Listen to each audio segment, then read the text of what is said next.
Welcome to Politics Done Right. I am your host, Egberto Willies. This is a progressive program that will take the mystery out of politics. This is the program that will encourage you to make sure government becomes we the people.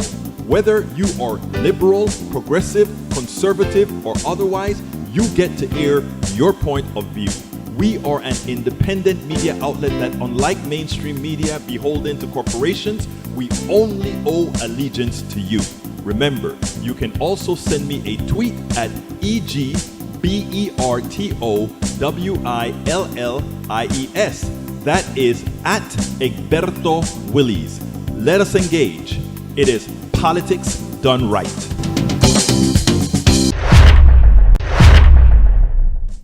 Well, folks, welcome to one more edition of Politics Done Right. I'm Egberto Willies, your host. Thank you so kindly for being a part of the show today. Please, before we even get started, I want to ask one big favor. I always forget to do this in the beginning. Share, share, share. So if you're on YouTube, share it via Twitter, YouTube, however. If you're on Facebook, please share it on your wall. Please share it everywhere you can. I really, really need you to do that so that we can get our live version of the podcast with a bit more activity. So please go ahead and share, reparte por favor. Please share it to others as well, no matter where you are. Facebook, YouTube, Twitch, Twitter, everything. Anyhow, we're going to have a great program for you today. We demand that we have a great program for you. 1, 2, Norman Reynolds. Welcome aboard, folks. I don't know if Norman was here yesterday to hear the kudos that I gave him yesterday. But Norman and Roberto and Al, they took me out for great Indian food. I just want to see it, since I see Norman on right now, wanted to say thank you guys for a wonderful, wonderful day of not only good food, but great dialogue. That's one thing I have in common with all our members, all our supporters, all our peeps. We have great conversation. Julie Van Astel, welcome, Bridge MCP, leader of the PDR Posse. Let me tell you, the PDR Posse, we just got, let me see if I can show you this real quick in another screen, because I want to show you what I'm preparing. I told you guys that I'm fixing up the PDR Posse, right? And what I'm doing, folks, is I'm creating if you take a look, let me put it on the screen here and tell you what I'm wanting to do. You know, we just released the book, How to Make America Utopia, how to take away the thing from the, we went to India's on Richmond, John Carter, India's on Richmond Avenue in town, or well, near the Galleria area. Anyhow, I want to show you the new website, okay? Actually, rather the new page on the website. If you take a look, you'll see that we have regular menus. Now we have something called forums, and under forums you have activity, profile, notification, messages, all that good stuff. What I did is I'm creating a community at Politics Done Right, the PDR Posse community, and it's going to be, if you notice when you click on friends, it's going to change its view and it's going to show. Right now I'm the only person in there because I'm just building it right now. But please go ahead, folks, if you're listening right now, go to politicsdoneright.com. And let me just go ahead and put this here and go to politicsdoneright.com and click on this stuff here and become a member of the politicsdoneright.com. This is just sort of our new communication thing that I'm going to have under the PDR Posse. I'm fixing it up right now. I just wanted you guys to know so that you can start populating it. So just go to politicsdoneright.com, click on forums, and just go ahead and join the forum. You can create groups. You can do all that kind of stuff in there. What I'm trying to do with our book is eventually have a second edition that includes the things that all of you believe makes a better society. Remember, it's How to Make America Utopia. Well, I think I know how to make America utopia, but that's me. How do we all point exactly the things that we want to massage into what this society is supposed to be? That is where I want to take these kinds of discussions in the long run. But anyhow, I'm just building it up now, so bear with me as we build these forums onto the website, and we're going to try to have our own community. And then later on we can put, hey, this is what the PDR Posse comes out with. This is what the PDR Posse is talking about. So that's the goal. that I'm looking at. Forums doesn't open yet. If you click on forum, can't you get in? Or anybody, click on it and see if you get in. If there's anything that, like I said, I just installed it about 1 o'clock this morning. So I may have some more work to do and all that kind of stuff on it. Anyhow, our program today. Welcome aboard Eric Hayes, Bridge MCP, John Cotter, Julie Van Asdel, Norman Reynolds, para ver quién más está aquí. Michael Rodnan, of course, is here. AVQ, also known as Nanette Bird Smith, welcome aboard. And let's start with Yvette Avery Herod, our union specialist. Thank you so kindly all for being here. Michael Rodnan, if I should have posted this yesterday. Well, you're posting it now, so it's great. Mora Monday, event elevates progressive push for third reconstruction resolution. Huh? What? Moral Monday event elevates progressive push for third reconstruction. So, Barbara has been talking about that for a long time. I went and actually I interviewed Barbara on that third reconstruction not at Daily Coast, at Netroots. There are over 100. I need to get some more of this stuff small because I can't read it all. Let me fix this so that I can get it right. There we go. There are over 140 million people who are poor, low wealth, or just one emergency away from economic ruin in the United States. Pramila Jayapal, chair of the Congressional Progressive Caucus, said in a statement that poverty exists because we allow it to exist in the wealthiest country in the world. 140 million people are poor because we have chosen to allow it to be so. We are a country of 330 million people or so. If 140 million people are poor, that's about 40% or more of the population. Now, here's the funny thing about it. We're saying those are the people that are poor, right? But much more than half of this population are the potential poor, the possibly poor. Let me give an example. You bought your home, and even if you paid off your home, and all's going fine, and you're working, you can pay your bills just fine, and you get a stroke.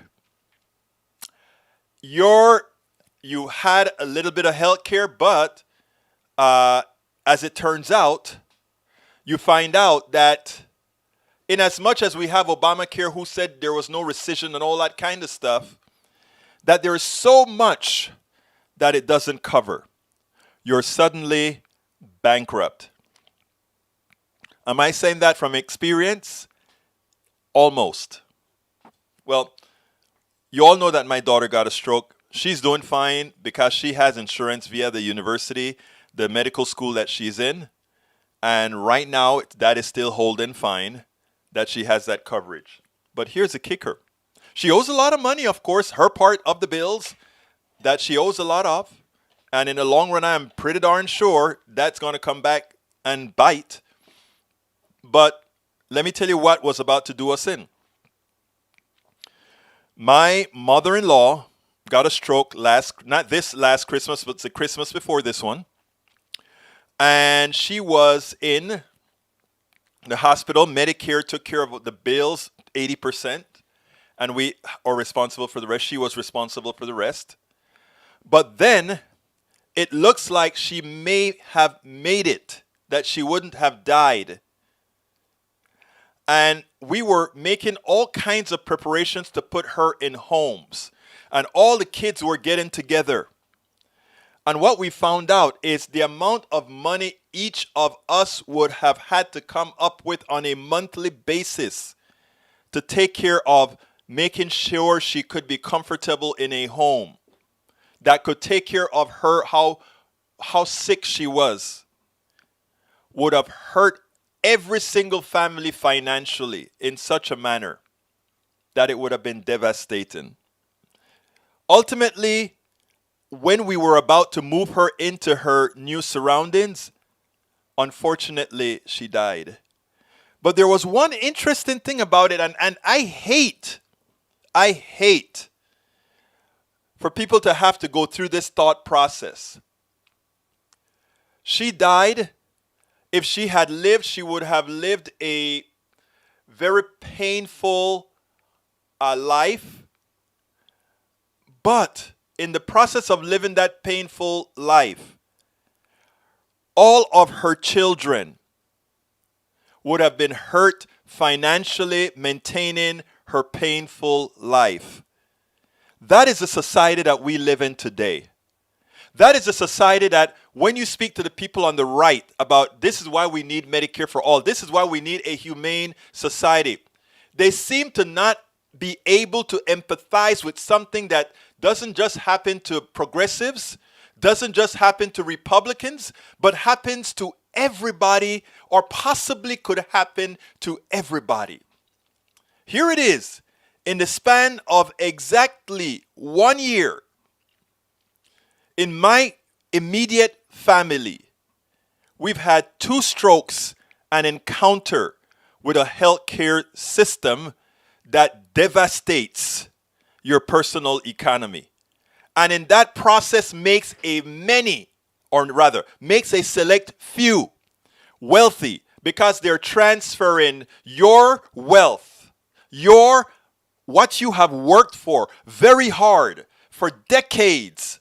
It's all theirs because what they charge at the end of life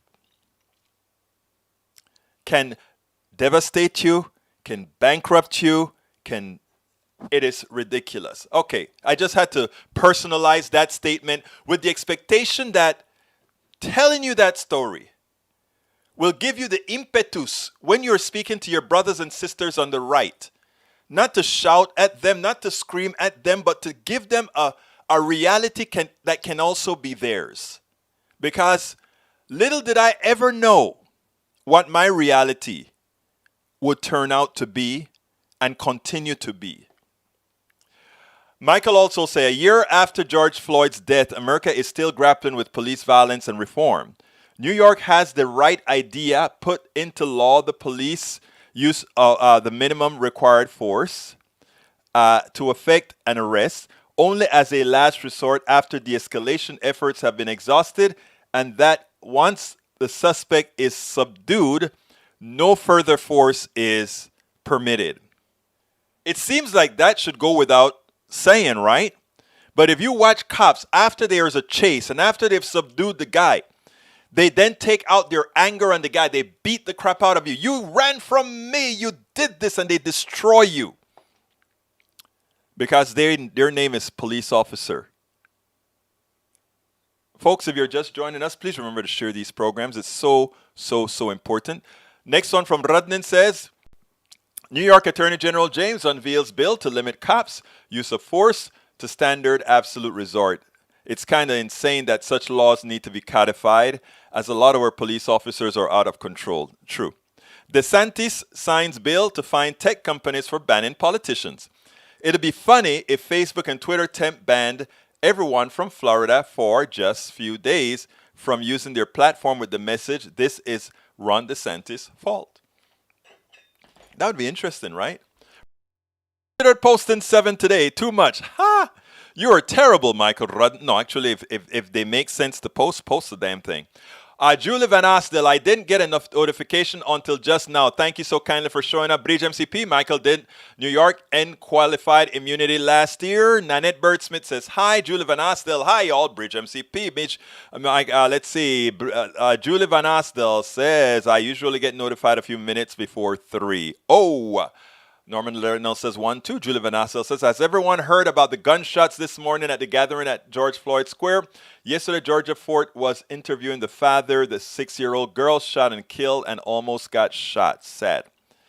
Indian food where? That was on Westheimer at Richmond, near the Galleria. I can't remember the cross streets. Right, I know. Near Richmond and Chimney Rock. Near Richmond and Chimney Rock. The place is called India's. All right, let's see. British MCP, there were 2 separate incidents, and a few days ago, someone jack wagon tore apart the square. Sad. Yeah, Julie, I was watching that interview. Okay, let's see. 2/3 of people who file for bankruptcy cite medical issues as a key contributor to their financial downfall. Sad but true. Let's see what else we got here. Ashley Willis, my anxiety at mention of my bills. But as I have told my daughter, don't you ever sit down and have anxiety about bills, period. This is what I preach, people. Humanity first. And humanity and family first. The bill collectors cannot come and get my family because I am here. Always for my family. And my extended family, of course. So folks, not ever should you sit down. I want to make this clear to all my people. Look, there are bombs out there. Okay, there are bombs. There are people who don't want to pay their bills. There are people who want to rack up a whole lot of stuff and just live on the what do you call it? On the take or whatever. But then there are those whose society, because of the structure of society, has really inflicted the pain on those. And you know who always think they're right? The bill collectors. But you know who we have proven wrong? Let me tell you, the amount of fights I've had with bill collectors and came out, and one of the things I've always told them, you know, many of us have platforms. And many of us are going to use our platforms to make sure in the long run that you don't get to effect the evil that many of you do on those undeserving of said evil. That simple. All right, the duck that quacks. Medicaid is not a given. You got to get a lawyer and fight like hell for it. And let me tell you something else about Medicaid a lot of people don't realize. If you have assets, you know, if you're just starting up a kid, somebody my daughter's age who hasn't built up a fortune or anything yet, there should never be a problem getting Medicaid because you don't have assets, etc., etc., etc. However, if you have assets and you go on Medicaid in many states, they'll give you the Medicaid as long as you get rid of everything except your house and your car, etc.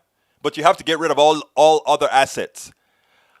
But when you die, many a times the state is coming back for you to take it all back. If you want to know why I am so passionate, why I gave up a software company, making money, good money, and let me tell you something, it's not easy. But I realize one thing, even those people that are making great money that think they're okay, this system can come and slice you in half. I know people who were millionaires one day and bankrupt the other. And not because they spent the million wrongly, but because a wife, I know this good friend, his wife got bedridden. This guy had over $1 million in his 401k. Over $1 million in his 401k, it's all gone. That is our system. At the end of life or at the time you get sick, it is one of, you know, I have a lot of other things to talk about, but this is an important subject I want you to understand. People don't get that the medical system, you know, when what's her name? Katie Porter, she attacked the drug companies. She told the drug companies, you guys are not there to help heal people. You are there as a financial piece, as a financial element. That's all you do. And the guy said, no. And she's pointed out, you spend $2.7 billion in R&D. You spend $4 billion in legal fees. And you spend $50 billion in transfer, in stock buybacks. And you spend another $8 billion in $4 billion in advertising, 1.7 in legal fees, and only 2.4 in research and development. You are not a research and development company. You are a financial company designed to make money off of other people. That is what our healthcare system is. You see, if you have a monopoly in something people have to have, we must have our health care. If any of my brothers and sisters break a leg, get a stroke, whatever happens to you, you must use that service. And you must pay whatever they tell you you must pay. In other words, if we decide that you're going to pay more, you will. And if you don't, we send the bill collectors. What I tell you all, folks, remember, disregard bill collectors. And not until they start to talk about going to court, then you start making your case to really bring them down. But anyhow, going back to the ham. Our healthcare system is a wealth transfer engine. We all get sick. Some of us get really, really sick, and that's the ones that they really, really love. Because you get really, really sick, they got you. And it doesn't matter where you are, they got you. That is why we have to fight so hard. That is why we have to do what we are doing. That is the reason why we have to make a change in the system. And for those who sit back and say, oh, the rich people are going to win all of the times. Oh, we can't make a change. I tell you one thing. You are the problem. You are the problem that give those people who constantly say, I am going to control you. You give them power. Follow what we are talking going forward. There are more of us than them. And just look at the election, 81 versus 74, and half of the 74 were deluded, not knowing the truth. Please, please share these programs and tell this story and personalize this story to your own personal economy, because that is how change is made. Never, ever giving up. Yvette Avery says, you spoke nothing but truth. We must be prepared. It's hard to be prepared with the current healthcare system in place. Exactly. But what I keep telling you, we have your backs. You know, what I tell my daughter all the time, she has a home. Nobody can hold her hostage. She got a home. And when families and people stick together, we succeed. That is what people have to understand. You stick together, they cannot beat you. We the people. Lucas 2 says, Egberto hates cops. Should be fun, result in defunding. You whack, you quack. Lucas 2, thank you so kindly for saying that I hate cops. I don't. I hate bad cops, though. So you forgot a word. You should have said not Egberto hates cops. You should have said Egberto hates bad cops.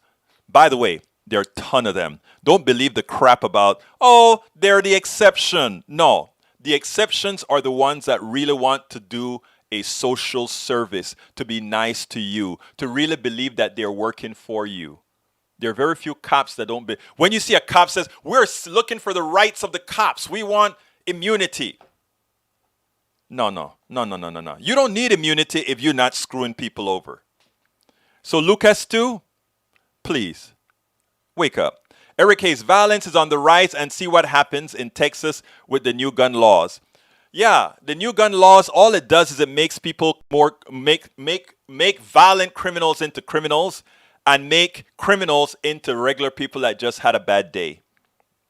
Because now you're on the road. In Texas, by the way, folks, in Texas, anybody can get a gun now. You're 20 or 21 years old, go get a gun. Go get a gun. That's all. And you know, you get mad, you're coming home, you're mad, you use your gun, of something pisses you off, and temporarily you go blank. It's like temporarily you want to hit somebody, but you realize we are human, we don't do those things. But when you've already used the gun, that's over. Our Texas Republican leadership, they are crooks. They are evil crooks. They won't give our Texans health care, but they'll give them the ability to get more guns, which is going to shoot people who are then going to need health care. We are a warped Republican Party in this state. And you know why? Because enough of us don't go out there and vote. Let's do it, brothers and sisters. Okay, the duck that quack says on the dole. Eric Hayes says, takers and creators, Egberto. Let me tell you who the takers are in this country. The wealthy are the takers. The plutocrats are the takers. And those capitalists that all of us like to say, oh, look at what Donald Trump has achieved in life. Look at what Bill Gates has achieved in life. Look at what Jeff Bezos has achieved in life. You know what they've achieved in life? The great ability to use the services of everybody else and profit from it. Again, reframe what you have learned. Reframed what you have learned. Again, let me personalize again. I had a company, Willie's Computer Software Company. Look it up if you'd like to. I created every single one of those 20-something products, software products. I wrote them. I wrote the software, debugged the software, wrote the books. I did everything. I then sold it. And even in doing that, in making a profit from doing that, I felt guilty for the amount of money that like I said, I created the product from scratch. I wrote the books from scratch. Everything that went ahead into those products from scratch. And there was a guilt feeling in how much I could, there's one particular product I could charge $10,000 for. And I realized certain concepts about capitalism as I did these things. Oh, wait a minute. Where did you get the knowledge to be able to make a change into Windows and MS-DOS that Microsoft didn't have, that allowed you to get Boeing and all these other companies to want this product to make a whole, to test an airplane, electronics, etc. Oh, wait a minute.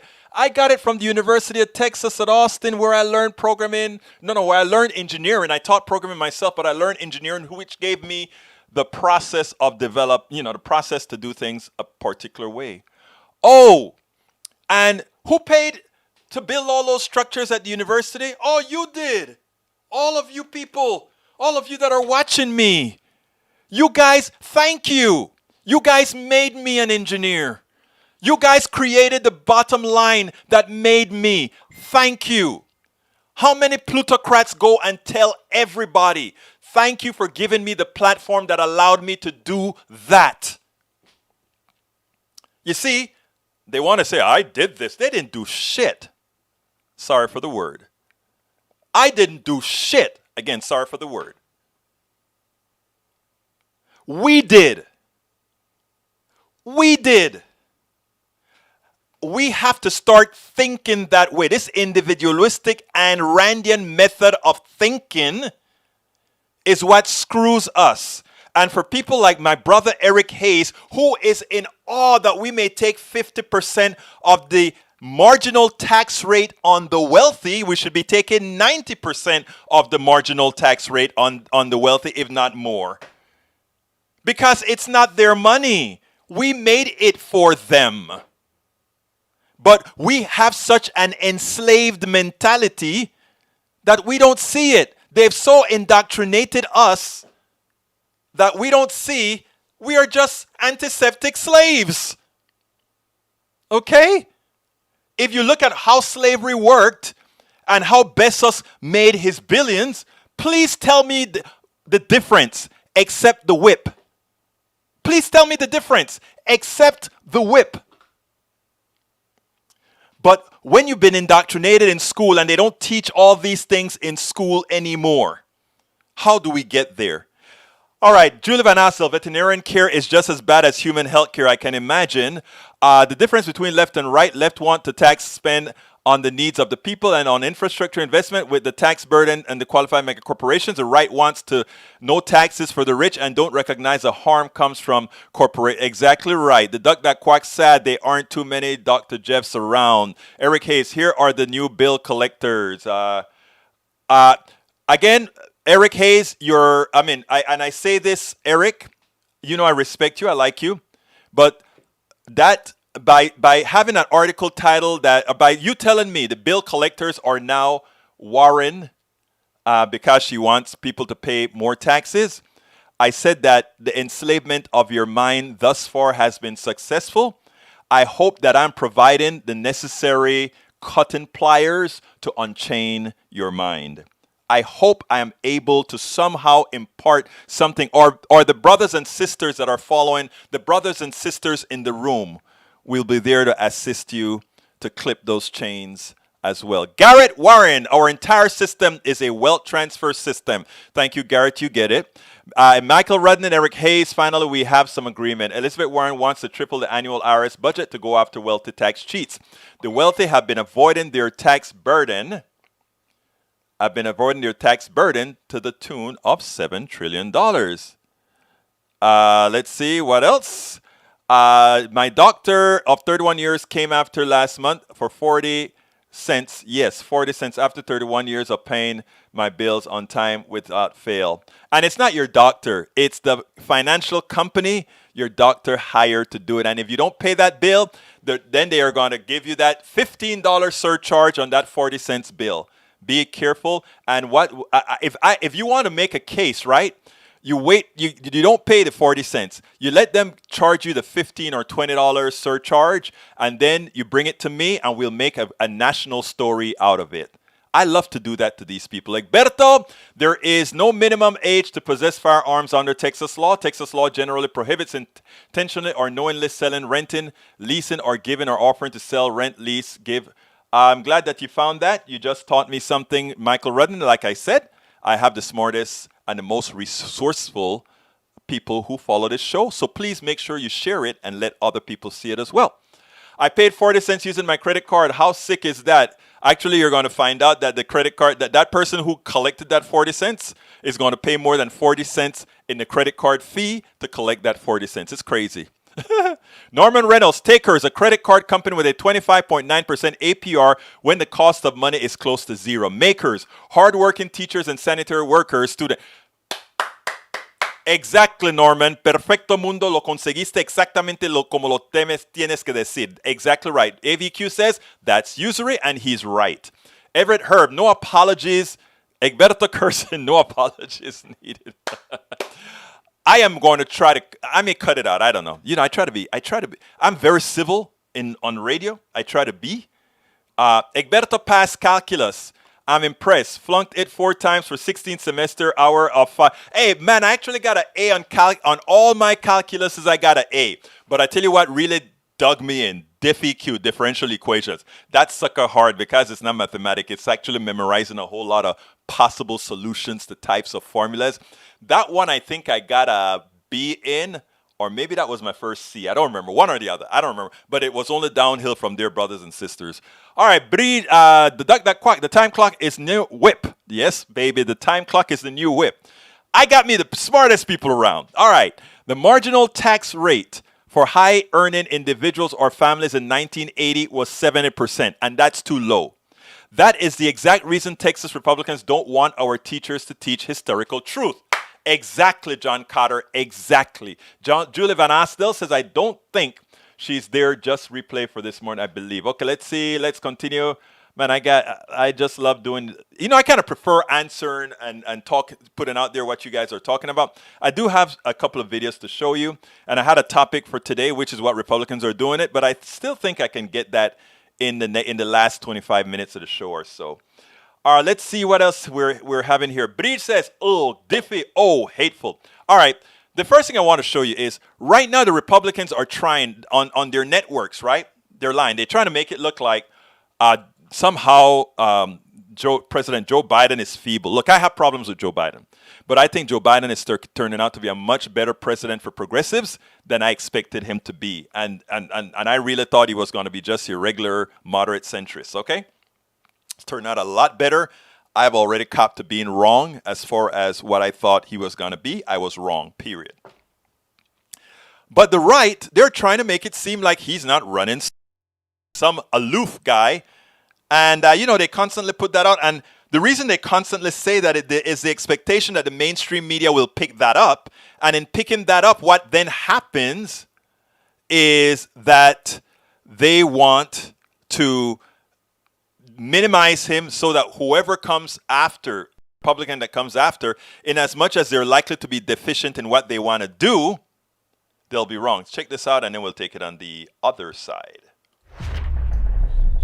There's a narrative out there that the Republicans like to push. What it is because Joe Biden is sort of this folksy guy that everybody tends to like, they can't bust that armor. So what they're trying to do now is to make it look like all these things emanating from the administration is from somewhere else. Those underlings are really pulling his strings. He's really a puppet driven by the progressive front. He's all these things, but it's not Joe Biden. We know you love Joe Biden. It's okay to love Joe Biden. But remember, those things that are emanating out of that administration is really not from him. So don't like it, even though you like the man. Well, you know what? Jen Psaki did a great job in sort of dispelling that theory by letting it be known that no, this man is in command, and when he picks up the progressive mantra, he's doing it because that is what he knows is right, and where he has disagreements, we fight it out. But anyhow, check this out. On infrastructure, Republicans today are saying that in their Oval Office meeting with President Biden 2 weeks ago, that the president indicated he was comfortable with $1 trillion over 8 years. Is that accurate? And secondly, they're also saying that White House staff has since ignored that sort of offer, if that's the right word. Well, let me just peel the curtains back for you here a little bit. I don't know if that's peeling the curtains back, but you know what I'm saying.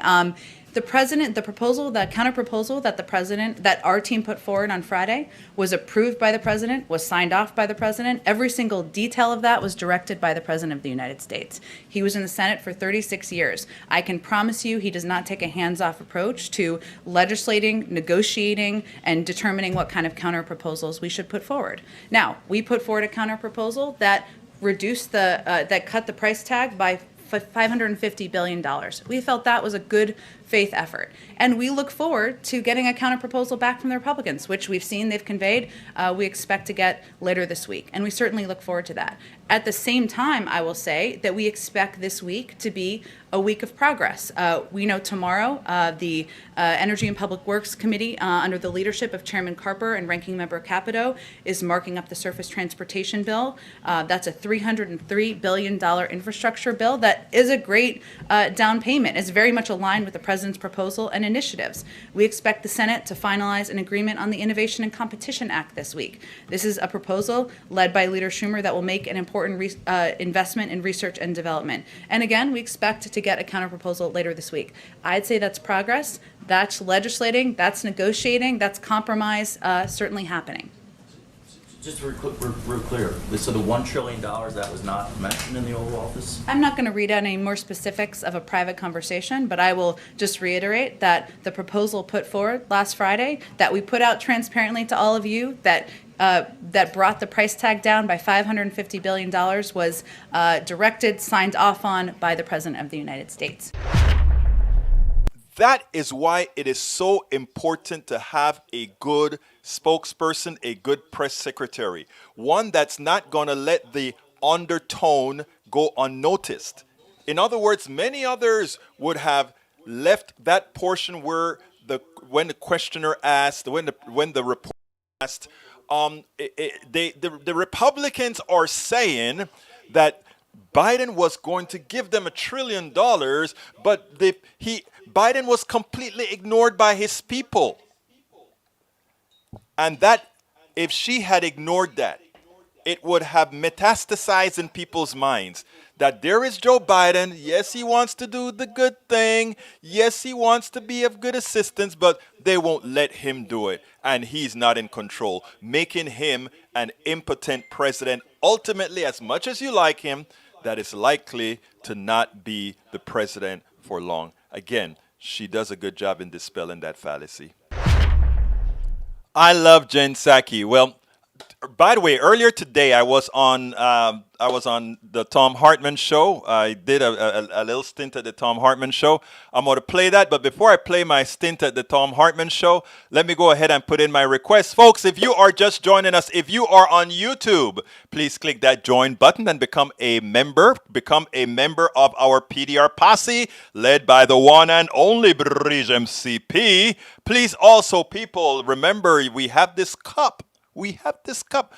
After you click the join button, consider getting our cup. I just placed the link in there for our cup, and many of you have already gotten it. Here are some of the pictures of you who've got it. If you are not on YouTube right now, if you're listening on some other network, you can actually just go to politicsdoneright.com/YouTube, politicsdoneright.com/YouTube, and join, become a member of the PDR posse. Earlier I showed you that we're going to have that forum where we're going to do a whole lot of discussion and all that sort of thing. I hope people will join that for a discussion space away from face. The reason I did it there is Some people say they like Facebook, they don't. Some people like YouTube, they don't. I figure, well, since the commonality is going to be Politics Done Right, the PDR Posse, let me create our own forum. And so I'm writing that, or rather, I'm installing that software right now at the website for the PDR Posse. So please, if you are just with us, click that join button and become a member. Like the last few days, if you become a member now, I'll copy that little box and put it on the screen so everybody can see that you just joined immediately, like right now. So click on that join button from YouTube. Click on that join button from YouTube to become a member of our PDR Posse. But there are other ways. I need to get 1,000 members on PDR Posse. I need 1,000 members. We cracked 250. Thank you guys so kindly. We finally cracked 250 on YouTube. We need 1,000 members on the other one as well, on Patreon. We've only gotten about 134 on Patreon right now. So another way to help us out is to join Patreon, which is politicsdoneright.com/Patreon. Patreon is spelled Patreon. Patreon. Politicsdoneright.com/Patreon. You can also, of course, support us via PayPal. Politicsdoneright.com/PayPal. Politicsdoneright.com/PayPal. You can get any one of our books, and those are the books that you're now seeing on the screen. We have several books that I've written. It's Worth It, How to Talk to Your Right-Wing Relatives, Friends, and Neighbors. The other book is called, come on, switch on, How to Make America Utopia. Take away the economy from those who did what to it? Those who rigged it. And the other one, As I See It, Class Warfare, the Only Resort to Right-Wing Doom. You can get any one of those books at politicsdoneright.com/books, politicsdoneright.com/books. But if you want to get T-shirts and all of that kind of stuff, T-shirts, masks, all of that, just click. We have a rack there on YouTube that you can get it from. But alternatively, you can get it at our store, politicsdoneright.com/store, politicsdoneright.com/store. Everything that you do, support what I'm doing here. Like I said, I'm going to have a video of our setup for those of you who've joined the YouTube Posse, the PDR Posse, and show you how I get up in the mornings, come into here, start reading the news, start blogging, cut in videos, all that. I'm going to show you how I do all of that. You know, all those things, boom, that you see with... All of that is done one video at a time. What I do every day, 7 days a week, 16 hours a day, including writing the books and writing the articles. So that is what you're getting for your support. And what I want thousands of people supporting at very small cost so that we all feel that we have a buy-in and we can all make a difference together. That is what I'm asking of all of us, that let's really go out there and make a difference. Okay, today I was on Thom Hartmann, and let me go ahead and play that for you, and then we'll take it on the other side. Welcome back. Thom Hartmann here with you. On the line with us is Egberto Willies. He is an activist, radio talk show host, a blogger, a writer. His new book, It's Worth It, How to Talk to Your Right-Wing Relatives, Friends, and Neighbors. EgbertoWillies.com is his blog. Politics Done Right is the name of his show, and politicsdoneright.com is the website for that. You can tweet him at Egberto Willies. Egberto, welcome back to the program. It's been a while since we've talked on the air. Anyway, you and I talked on the phone on Sunday. I'm curious your thoughts on this question that I'm laying out, that, you know, America at its birth made two declarations. One, that we can govern ourselves democratically. The second, that all people are created equal and should have equality under the law. That second one, we've never really, until 1965, we really didn't do anything to embrace. I'm curious your thoughts on the possibility of America rising above being basically a white-run ethno-state. You know, I love the way that you started it, Tom, because the way you brought it in earlier on, you said we've accomplished the first part. How do we accomplish the second part? And I think what's interesting about that is when the Declaration of Independence and the Constitution was written, I think they really meant what they said, right? All people are created equal. All that good stuff sounded right, but that didn't mean they didn't consider the natives people. They didn't consider black people. Right.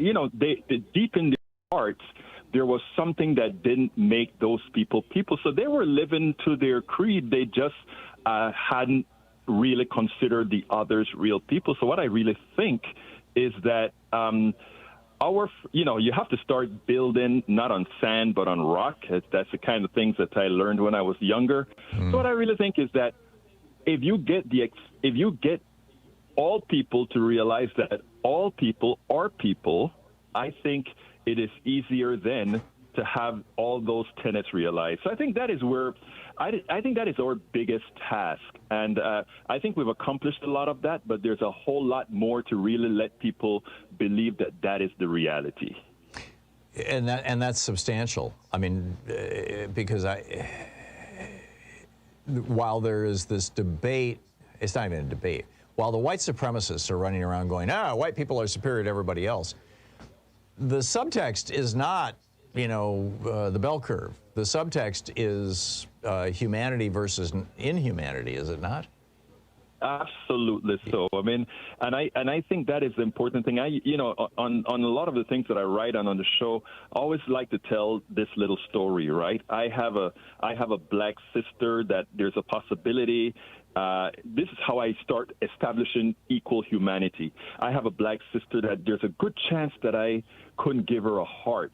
But yet, Tom, you as a white person, there's a good possibility that your heart will work in her. So those are sort of the things that you first get around the cultural thing and get into the science thing that first get the person realizing that sort of thing. And then after that, you can really get into the other things that make us equal. Now, you made an interesting point earlier in your show when you said that a lot of people are scared of equality, because I think a lot of people already understand the previous tenet that I brought up. But that question that you asked, are they going to treat me the way I treated them? Right. And to answer that, I have always used South Africa as an example, where I don't think the white people in South Africa, who were really, really terrible to the natives For a long time. And I don't see them going through any issues, really, right? Not in a big way. I mean, there was some land redistribution that some of them are upset about, but yeah, I think South Africa has although it's still struggling as a democracy, and I think the major struggle in South Africa is because when they wrote their constitution, IBM offered them some lawyers to help them out, and they wrote into their constitution that corporations are people. So they're dealing with an oligarchy problem in South Africa. But it's not a racial one, it's a multinational corporate one. Egberto Willies, we have a little less than a minute left. Your thoughts on how we best bring about this vision in America? Well, I think the most important thing is that we don't lose hope. I don't want us to lose hope. I want people to start thinking, hey, we can accomplish this, because you know what, Thom, if you take a look throughout the country, things are not as bad as you see on TV. I speak to many of my Trump voters in this very red area where I live, and I tell you what, these people are people. And the truth of the matter is, when you speak to them on an individual basis, you find that there's a whole lot more in common. And I know that's a cliche, but guess what? That cliche is true. So I have a lot of hope. And with the work that you are doing and many others are doing by examining these issues, I think it really makes sense. And you can check out Egberto's conversations like that over at politicsdoneright.com or egbertowillies.com. Egberto Willies, thanks so much for dropping by. It's great talking with you. My pleasure, my friend. Have a great day. Thank you. You too. That's what I did a few hours before I prepared this show here. Tom wanted to discuss, especially today being the anniversary of George Floyd. So he wrote a great piece this morning. I blog.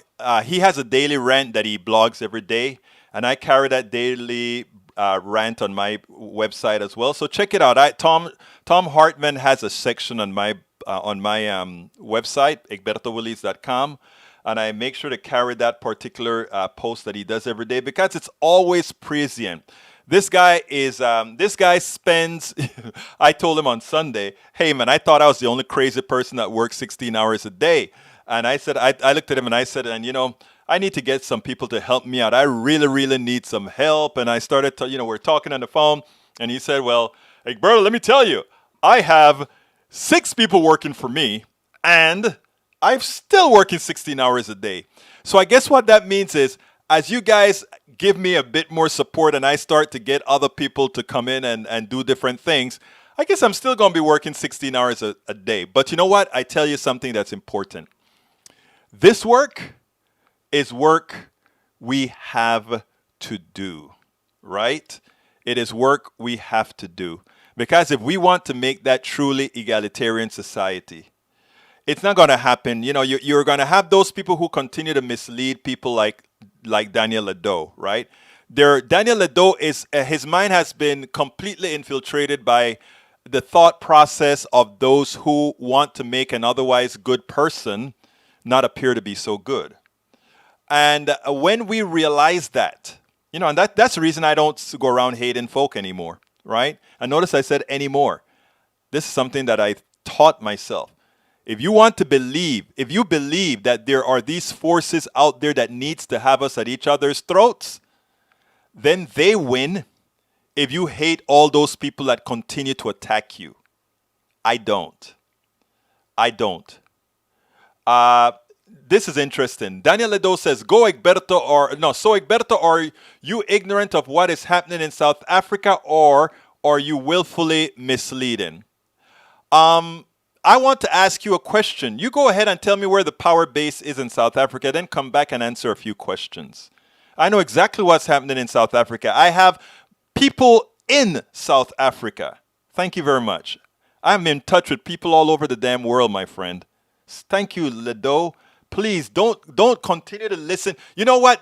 It's funny because I know what's happening. I know what the right wing is doing with South Africa. We can't be like South. They're scaring white people in the United States. You can't be. Look at what's happening in South Africa. Look at what's happening in what was previously Rhodesia. Oh my! It is a shame, but that's okay, Ledo. Nobody's going to do to you what many of, I don't know if your forefathers are from here or not, but if they're from here, what they've done, because that is not in the DNA of people in general. The people that are evil it's a small amount of folks that have evil DNA. In other words, the kind of DNA that makes you not have empathy. And that's not restricted to any race. That's just restricted to people that have the gene in such a manner that they are unempathetic, right? Most people are empathetic. Most people have fears and that sort of thing. In your case, I think you're empathetic, just fearful. Michael Rudden says, Egberto, the more your show grows, the more work you'll have to do. Others would say, careful what you wish for, but I'd say you can handle such adversity as it comes. Thank you, my brother. Love you, man. Love you, love you, love you. E2247, top show preppers, Egberto, Tom, David Pacman, Juan Esposito, Norman Goldman. I am honored to be in that group. I love Randy Rhodes. I haven't listened to Randy Rhodes in a long time. I used to listen to her when she was on Air America Radio. Loved her. Okay, let's see who else I got here. Watch you today. Great show. Oh, you watched it on thank you for watching it on Thom Hartmann. All right, let's see. Michael says the idea that corporations or people have given multinational corporations rights which should be reserved to human beings, and they repeatedly use that in court to screw humanity. You know, while I was on the board of Move to Amend, we had gotten like 30-something, 20-something or 30-something sponsors to the 28th Amendment, which we wrote. That's all we could get, right? We work on it and we work on it, and it's a constantly evolving thing that we do. The 28th Amendment, that is. Michael Rennie says, when those in the past didn't consider all people, blacks, indigenous, women, to be people, to be equal to them, what would you call that? Historical racism? I agree. I agree, and I agree. Let's see, what else am I missing here? Let's see. Julia Vanassil, I saw the Thom Hartmann segment. Great, thank you. Who else have we got here? Eric Hayes says, narrative, that is the whole story in politics and media. Peggy Lopez says, saw you with Thom Hartmann in South Africa with the Constitution giving personhood to corporations. Can a corporation be charged with murder? No. Here, there is only civil punishments need criminal. You're right. Absolutely so. Come on, Trampolini can't even drive a golf cart, let alone a bike. All right, let's see. La Ragosta. Let's see. L.A. Ragosta. Egberto, just discovered your show. Fantastic.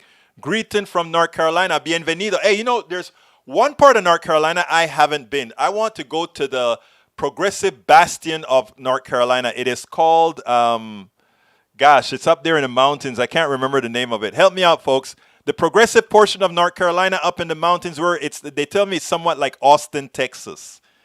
What's the name of that? I can't remember the name of it. Although I like Raleigh as well. Raleigh and Durham. I like Raleigh.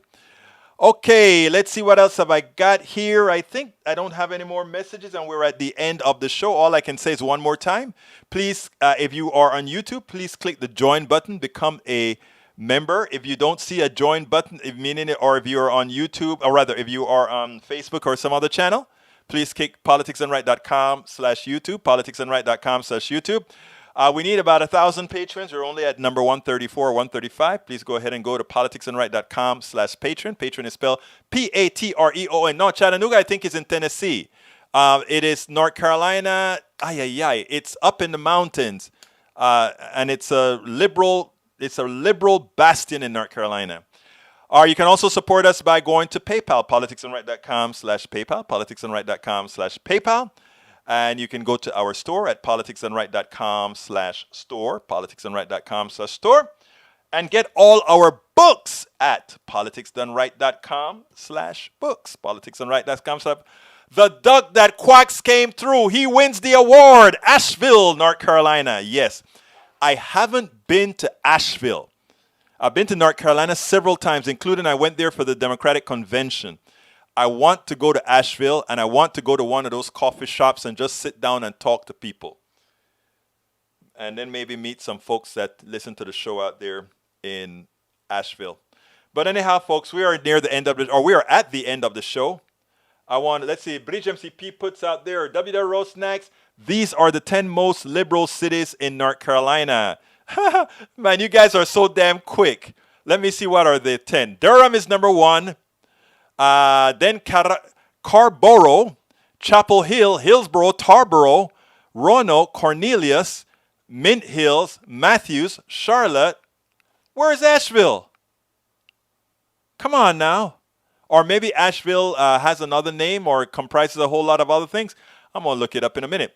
Anyhow, folks, we got to get out of here. My name is Egberto Willies. I know you guys have where to go. I know you guys, and the internet is a huge place. You can be anywhere, but you're here with me. I am honored. I thank you. Please continue. Most importantly, please, I urge you, please share our videos. Please share our blogs. Please share our tweets. I need you. We need you. My name is Egberto Willies. This is Politics Done Right. And you know how I end this, baby. I am what? Out!